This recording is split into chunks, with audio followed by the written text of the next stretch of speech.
Good morning student, मैं DP sir. आज मैं आपकी कक्षा 7th में इतिहास विषय में नए राजा और राज्य पाठ का अभ्यास करवाने चल रहा हूं। आप लोग ध्यानपूर्वक इसको देखें। क्वेश्चन नंबर 1, सही विकल्प का चुनाव कीजिए। सही विकल्प का चुनाव कीजिए। तो क्वेश्चन नंबर 1 इसमें, दक्षिणी भारत में विकसित होने वाला सबसे महत्वपूर्ण राजवंश डैश शासकों का था। ऑप्शन है राजपूत, परिहार, प्रतिहार और चोल। सही उत्तर है विद्यार्थियों चोल राजवंश। कौन सा राजवंश? चोल राजवंश। क्वेश्चन नंबर 2, प्रतिहार राजवंश का महान शासक डैश भोज था।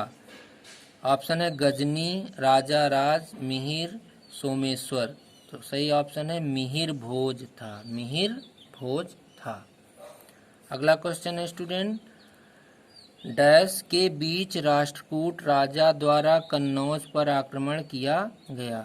914 से 917 के बीच, 915 से 917 के बीच, 915 से 918 के बीच, 915 से 916 के बीच। तो सही उत्तर है स्टूडेंट 915 से 918 के बीच।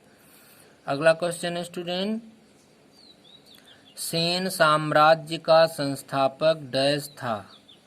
ऑप्शन है समर सेन, सामंक सेन, सामसेन और सामंत सेन। तो सही आंसर है स्टूडेंट सामंत सेन। अगला क्वेश्चन स्टूडेंट, प्रशासन की चोल प्रणाली के अंतर्गत, प्रशासन की चोल प्रणाली के अंतर्गत राजा सरकार का डैश होता था। ऑप्शन है मुखिया, मंत्री, सेनापति, उपरोक्त सभी। तो सही उत्तर है मुखिया। मुखिया होता था। मुखिया होता था।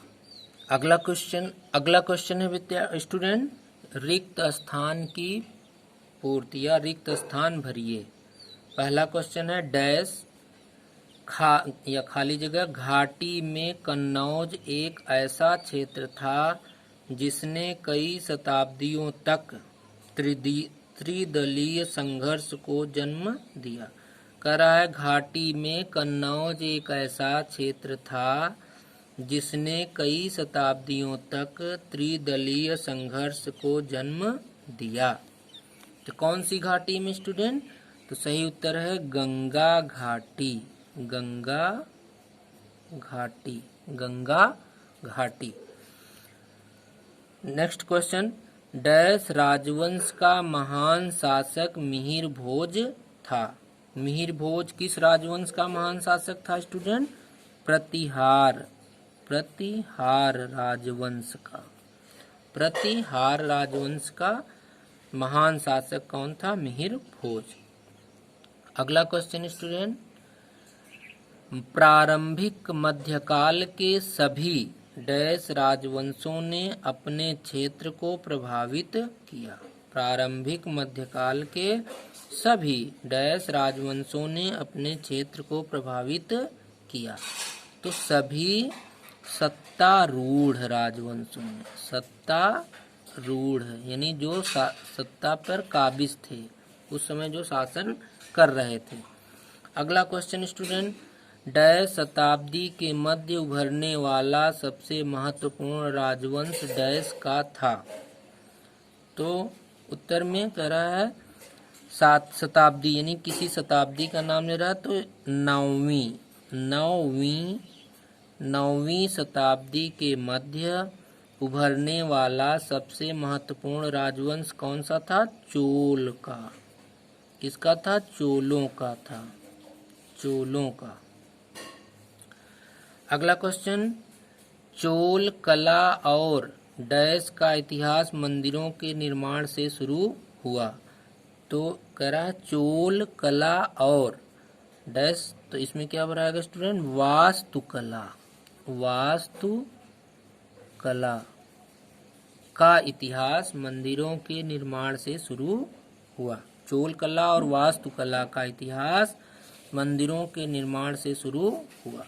फिर अगला क्वेश्चन कर रहा है, डैश ने 1191 ईस्वी में अफगानी शासक गौरी को हराया। तो अफगानी शासक 1191 ईस्वी में अफगानी शासक गौरी को किसने हराया था स्टूडेंट? पृथ्वीराज चौहान। पृथ्वीराज चौहान ने 1191 ईस्वी में अफगानी शासक गौरी को हराया था। स्टूडेंट अब आगे सही और गलत, सत्य और असत्य। तो क्वेश्चन नंबर 1, कन्नौज ने कई शताब्दियों तक त्रिदलीय संघर्ष को जन्म दिया। सत्य है। कन्नौज को लेके त्रिदलीय संघर्ष हमेशा बना रहा। अगला क्वेश्चन, 6वीं शताब्दी के अंत में भारत में अनेक राजवंशों का उत्थान हुआ। 6वीं नहीं स्टूडेंट, 7वीं शताब्दी था, तो ये असत्य हो गया। राजा प्रशासनिक मामलों की देखभाल के लिए महतों और सामंतों पर निर्भर था। सत्य है। अगला क्वेश्चन स्टूडेंट, चौहान राजवंश का महान शासक मिहिर भोज था। तो यह सत्य है। यह प्रतिहार राजवंश का महान शासक था मिहिर भोज स्टूडेंट। चौहान राजवंश का महान शासक पृथ्वीराज चौहान था, इसलिए असत्य हो गया। राजा राज चोल प्रथम द्वारा बनाए गए गांगे कोंडा चोलापुरम के मंदिर का निर्माण कार्य 1035 में पूरा हुआ। स्टूडेंट नहीं, राजा राज चोल ने नहीं बनवाया था, बल्कि किसने बनवाया था? राजेंद्र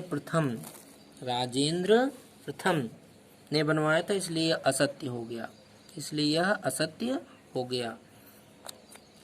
अगला क्वेश्चन, हैरेन की दूसरी लड़ाई में मोहम्मद गोरी मारा गया। स्टूडेंट नहीं, दूसरी लड़ाई में पृथ्वीराज चौहान पराजित हो गया, इसलिए यह असत्य है।